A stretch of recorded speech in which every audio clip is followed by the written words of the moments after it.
where corporate America has deindustrialized, made huge profits out of it, and as Bernie Sanders pointed out, put those profits in tax havens elsewhere and left those communities to rot.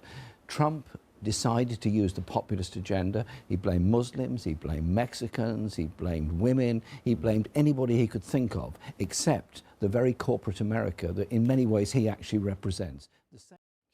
It's time to move on from the third way, from the New Labour agenda, from the agenda which was essentially an incorporation of that free market liberal economic thinking, which actually processed deindustrialisation in Britain and to a lesser extent in Germany, but to a greater extent in France. So the left was associated with globalisation? Indeed, I think it was, and I think what's now happening is a much stronger left movement across the United States and across Europe. Bernie Sanders garnered a very large number of votes because of his attack on corporate America. By the way, sorry to interrupt. Could he have won? Yes, I think he probably could have won.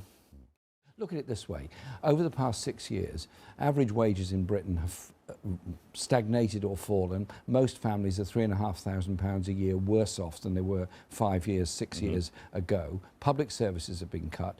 Where's the achievement of 6 years of austerity other than cut public services, hospital waiting lists, overcrowding in so many places? We need an investment agenda. We need to go forward on the idea that the public intervention actually can grow our economy, not stagnate it. Now, can I just ask you how she and her family feel about the possibility of a wall going up between Mexico and the United States?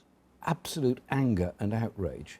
Donald Trump should grow up and recognise the American economy actually depends on migrant labour. Last year they had a day without Mexicans. They certainly noticed it. And I think the treatment of Mexico by the United States, just as much as his absurd and abusive language towards Muslims, is something that has to be challenged and should be challenged.